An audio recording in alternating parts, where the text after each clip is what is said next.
اگر میں نے آدھی کھجور اتنی آگ دے دی تو بھی یہ حال ہوگا کہ دنیا میں آسمان سے کبھی بارش نہیں ہوگی، کبھی پانی نہیں برسے گا، اس لیے آپ آدھی کھجور اتنی بھی آگ نہ لے کر جائیں۔ تو پھر کہا کتنی؟ تو حضرت سیدنا مالک نے کہا آپ سوئی کے ناکے اتنی یا ایک ذرہ جتنا ہوتا ہے اتنی آگ لے جائیں، وہ بھی ڈائریکٹ نہ لے جائیں۔ اب میں اپنے بھائیوں کی توجہ چاہتا ہوں، دیکھو یہ سارے عنوانات بہت غور کرنے والے ہوتے ہیں، توجہ کرنے والے ہوتے ہیں۔ میرے بھائیوں، ہم آپ لوگوں کی محبتوں کا احترام کرتے ہیں، لیکن ایک بات آپ کو بتاؤں، ہمارے فوٹو اور ہماری تصویریں قیمتی نہیں ہیں، بلکہ رسول اللہ کی یہ فرامین اہم ہے جو آپ کو سنانے کے لیے بلایا جاتا ہے، اور آپ بہت اچھے سے سن رہے ہیں، لیکن تھوڑی آپ کی توجہ چاہتا ہوں۔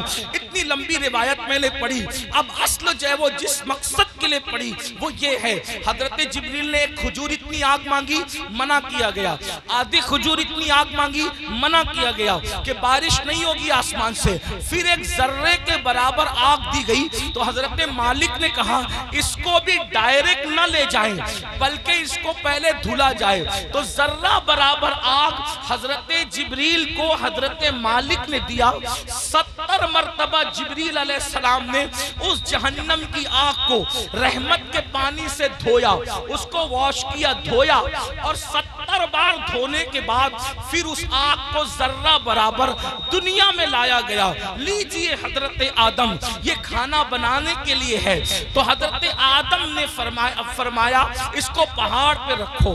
جب وہ ذرہ برابر جہنم کی آگ جس کو 70 بار دھویا گیا تھا، ندی کے پانی سے نہیں، نہروں کے پانی سے نہیں، دنیا کے پانی سے نہیں، بلکہ رحمت خدا کے پانی سے 70 بار اس ذرے کو اور ذرہ برابر آگ کو دھویا گیا تھا۔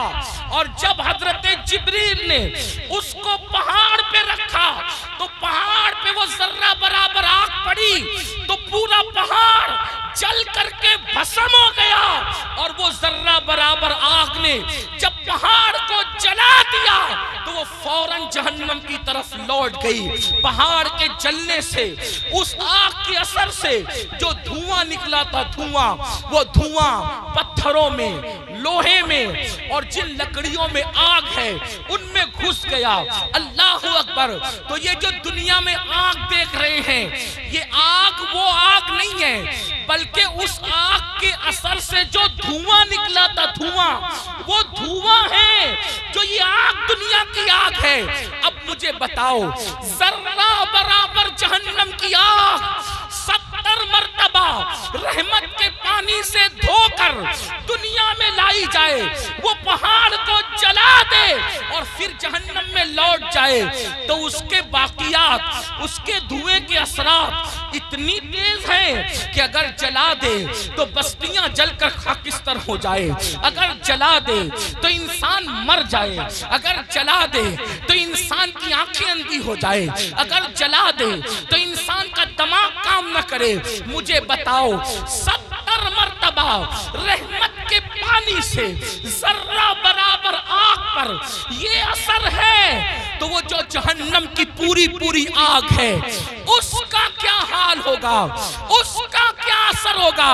اب اللہ اسی آگ سے بچنے کا حکم دے رہا ہے۔ اے مومنوں، میرے محبوب کے غلاموں، میرے محبوب کا نام لینے والوں، میرے محبوب کا کلمہ پڑھنے والوں، اپنے آپ کو اس آگ سے بچاؤ۔ آپ مجھے بتائیں، جب یہ جہنم کی آگ کا دھواں ہے جو دنیا کی آگ ہے، ہم اس کو برداشت نہیں کر سکتے، تو وہ جہنم کے دہکتے ہوئے شعلے، وہ جہنم کے بھڑکتے ہوئے شعلے جس کے بارے میں حدیث پاک میں آیا ہے 3000 سال تک کے اس کو جلایا اور دہکایا گیا ہے۔ اب جہنم کی آگ مکمل سیاہ ہے، مکمل کالی ہے۔ اب وہ کس کے لیے ہے؟ آئیے اب ترتیب وار کچھ لوگوں کا ذکر سن لے۔ اللہ اللہ، کاش اپنی کمزوریوں پہ رحم کر کے، کاش اپنی اپنی کمزوریوں پر رحم کر کے ہم اپنے آپ کو جہنم سے بچانے کی فکر کرتے، اپنے بچوں کو جہنم سے بچانے کی فکر کرتے۔ آئیے میں ایک حدیث پڑھتا ہوں، طویل حدیث رسول پاک صاحب لولاک سیاح افلاق صلی اللہ علیہ وآلہ وسلم کی۔ اللہ اکبر! آج بہت سارے جرائم، بہت سارے گناہ ہمارے سماج میں بڑھتے جا رہے ہیں۔ ان میں سے ایک گناہ کیا ہے؟ فلم دیکھ کر، سیریل دیکھ کر، پکچر دیکھ کر لڑکے اور لڑکیوں میں آپس میں افیئر کا معاملہ جگ رہا ہے۔ اور اب شاید ہی کچھ بچے اور بچیاں ایسے ہوں گے کہ جو افیئر سے محفوظ ہیں، الا ماشاءاللہ۔ اور اس کے بعد پھر یہ افیئر کے معاملات، افیئر کی داستان انسان کو زنا تک لے جاتی ہے۔ اور یہ زنا کیا ہے؟ اب سنیے، اللہ اکبر! میرے اور تمہارے سچے نبی صلی اللہ علیہ وآلہ وسلم فرماتے ہیں آج زنا بڑھ رہا ہے۔ بلکہ آپ کو بتاؤں، یہاں تک کہ لکھنے والوں نے لکھا ہر منٹ پر کئی زنا ریکارڈ کیا جا رہا ہے دنیا میں۔ تعفن ہے زنا کا، تعفن ہے بدکاری کا۔ اللہ اکبر! ہیرو ہیروئن کے چکر میں انسان اب زنا کو گناہ بھی نہیں سمجھتا۔ آؤ اپنے نبی کا فرمان سنو، اپنے سچے رسول کا فرمان سنو، اور اپنے آپ کو جہنم کی آگ سے بچا لو۔ اللہ کے سچے نبی، غیب کا نبی صلی اللہ علیہ وآلہ وسلم فرماتے ہیں کہ جب قیامت کے دن زانیوں کو میدان محشر میں لایا جائے گا، اللہ کرے کسی کو کوئی یہ گناہ نہ کرے، اور اگر کسی نے کی ہو تو وہ جلد سے جلد توبہ کرے، اس گندگی سے نکلے۔ اے میری قوم کے جوانوں، گندی فلمیں دیکھ کر، گندی پکچریں دیکھ کر کس میں ڈوبے جا رہے ہو؟ اللہ اکبر! زنا کے بارے میں تمہارے اور میرے سچے نبی صلی اللہ علیہ وآلہ وسلم ارشاد فرماتے ہیں کہ جب زانیوں کو قیامت کے دن میدان محشر میں لایا جائے گا تو پورا میدان محشر ان زانیوں کو پہچان لے گا، یعنی جنہوں نے دنیا میں زنا کیا ہے، محشر ان کو پہچان لے گا۔ اور وہاں پر یہ جلسے اتنا مجمع نہیں ہوگا، 1000 2000 10,000 لوگ نہیں ہوں گے، 1,00,000 2,00,000 10,00,000 لوگ نہیں ہوں گے، کروڑ 10 کروڑ لوگ نہیں ہوں گے، ارب 10 ارب لوگ نہیں ہوں گے، بلکہ سارے اولین اور آخرین ہوں گے۔ انبیاء وہاں ہیں، صحابہ وہاں ہیں، اولیاء وہاں ہیں، سب وہاں ہیں۔ اور میرے اور تمہارے سچے نبی فرما رہے ہیں زانیوں کو، دنیا میں زنا کرنے والوں کو جب قیامت کے دن لایا جائے گا تو ان کو سب پہچان لیں گے۔ اس کی وجہ کیا ہوگی؟ اگر حدیث میں نہیں آتا تو میں بیان کرنے کی ہمت نہیں رکھتا، میرے مخدوم زادے سامنے موجود ہے۔ اس طرح کے عناوین جو ہے میں محفل کے اندر کہنے سے احتیاط کرتا ہوں، لیکن جب دل ٹوٹتا ہے اور قوم جو ہے جس آگ میں جل رہی ہو اور پھر رسول اللہ کا فرمان ہو، تو پھر میں حیا کے پردے میں آپ کے دلوں کے دروازے پر یہ بات ضرور رکھ دینا چاہتا ہوں۔ سنو زنا کے اڈوں کی طرف جانے والے جوان، یقیناً یہاں جو لوگ موجود ہیں وہ ایسے نہیں ہیں، لیکن آپ کو مخاطب کر کے ان تک خدا کے بندوں تک آواز پہنچانا ہے جو اس آواز کے مستحق ہیں، ان بچیوں تک آواز پہنچانا ہے جو اس آواز کی مستحق ہے۔ سنو، اللہ کے رسول سچے نبی فرماتے ہیں کہ زانیوں کو جب قیامت کے دن لایا جائے گا تو پورا محشر ان کو پہچان لے گا۔ پہچاننے کی وجہ کیا ہوگی؟ آقا فرماتے ہیں ان کی شرمگاہوں سے اتنی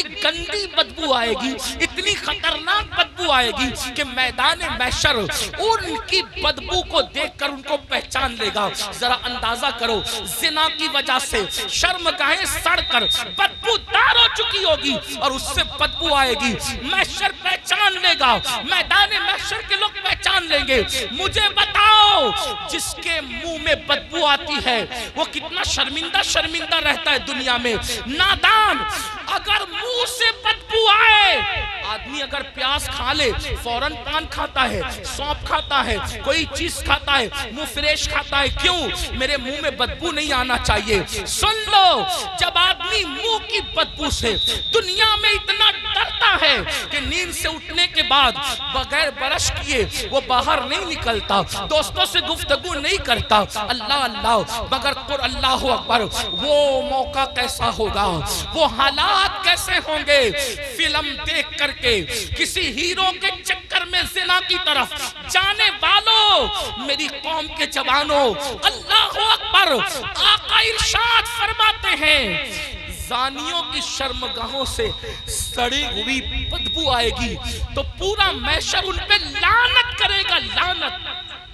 محشر بھی لعنت کرے گا، فرشتے بھی لعنت کریں گے، اللہ بھی لعنت کرے گا، اور اللہ ان سے قیامت کے دن کلام نہیں کرے گا، ان سے اللہ بات نہیں کرے گا۔ اسی پہ بس نہیں، اب سنو، ابھی آپ نے جہنم کا ذکر سنا، آگے آقا فرماتے ہیں ان کو چہروں پر جہنم کی آگ رکھ کر بھڑکائی جائے گی، ان کے چہروں پر جہنم کی آگ رکھ کر کے زانیوں کے چہرے پہ آگ بھڑکائی جائے گی۔ کبھی تندور کے اندر کوئی چیز سیکی جاتی ہے تو کیسے الٹ پلٹ کیا جاتا ہے، زانیوں کے چہروں کو جہنم میں الٹ پلٹ کیا جائے گا، ان کے چہروں پہ آگ بھڑکائی جائے گی۔ اسی پہ بس نہیں، میرے اور تمہارے سچے نبی فرماتے ہیں پھر حضرت مالک یعنی جہنم کے داروغہ جہنم کی آگ کی بنی ہوئی قمیص اس کے بدن پر پہنائیں گے۔ ہائے ہائے، جو مئی کی گرمی برداشت نہ کر سکے، جو دسمبر کی سردی برداشت نہ کر سکے، یہ کمزور جسم جس پر مکھی اور مچھر چلے تو یہ کمزور جسم مکھی اور مچھر کے ڈنک کو برداشت نہیں کر سکتا۔ یہ کمزور جسم اگر بتی کے چٹکے کو، سگریٹ کے چٹکے کو برداشت نہیں کر سکتا۔ ہائے، زنا کرنے کی بنیاد پر جب جہنم کی آگ کی بنی ہوئی قمیص اس کم نصیب کو پہنائی جائے گی، اس کم بخت کو پہنائی جائے گی، اس کا حال کیا ہوگا؟ اگر یہ بات کوئی مولوی صاحب کہہ دیتے تو لوگ کہتے مولانا ڈرا رہے ہیں، اگر کوئی لیڈر سیاسی کہہ دیتا تو لوگ کہتے کہ اپنی بات ہو رہی ہے، لیکن واللہ یہ اس رسول نے فرمایا ہے جو زمین پہ بیٹھ کر کے لامکان کی خبر دیتے ہیں، جو ماں کے شکم میں رہ کر کے لوح محفوظ پر چلنے والے قلم کی آواز کو سن لیا کرتے ہیں۔ اللہ اللہ، لرز جاؤ گندی فلمیں دیکھ کر، زنا کو شوق بنانے والوں لرز جاؤ، آگ کی قمیص جب ان کو پہنائی جائے گی تو وہ تڑپیں گے، وہ بلکیں گے۔ اسی پر بس نہیں بلکہ تمہارے اور میرے سچے نبی مصطفیٰ کریم رؤوف الرحیم صلی اللہ علیہ وآلہ وسلم فرماتے ہیں اس کے بعد حضرت مالک فرشتوں کو کہیں گے جو جہنم کے فرشتے ہیں، ان سے کہیں گے ان زانیوں کی آنکھوں میں آگ کی سلاخیں ڈال دو، ان جہنمیوں کی آنکھوں میں آگ کی سلاخیں ڈال دو۔ ہائے ہائے، جہنم کی آگ سے بنی ہوئی سلاخیں ان کی آنکھوں میں ڈالنے کا حکم ہوگا۔ حضرت مالک کہیں گے یہ زانی لوگ حرام دیکھتے تھے اپنی آنکھوں سے، حرام دیکھتے تھے اپنی آنکھوں سے، ان کی آنکھوں میں جہنم کی آگ کی سلاخیں پھیر دو۔ تھوڑا غور تو کرو، اگر یہ بات کسی کتاب میں کسی صرف ایک عام انسان کی لکھی ہوئی ہوتی میں کبھی اتنے اہتمام سے بیان نہ کرتا، لیکن وہ رسول بیان کر رہے ہیں جن کی زبان پر سوائے حق کے کچھ اور جاری نہیں ہوتا۔ میرے امام کہتے ہیں وہ دہن جس کی ہر بات وحی خدا، چشمہ علم و حکمت پہ لاکھوں سلام، وہ زبان جس کو سب کن کی کنجی کہے، اس کی نافذ حکومت پہ لاکھوں سلام۔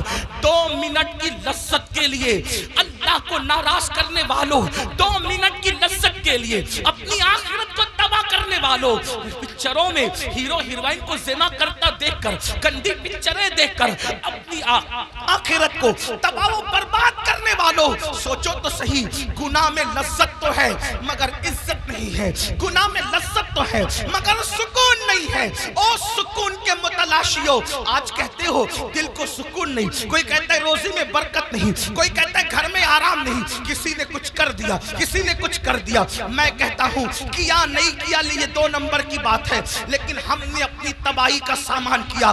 نرم نرم گدوں پہ لیٹ کر جس گھر میں زنا کی فلمیں دیکھی جائے گی اس گھر میں برکت کا نزول کیسے ہو سکتا ہے؟ اللہ اکبر۔ جس گھر میں پکچریں چلے گی، ہیرو ہیروئن کو بھاگتا ہوا دکھایا جائے گا، جس گھر کے اندر زنا کی ترغیب دی جائے گی اس گھر میں برکتوں کا نزول کیسے ہوگا؟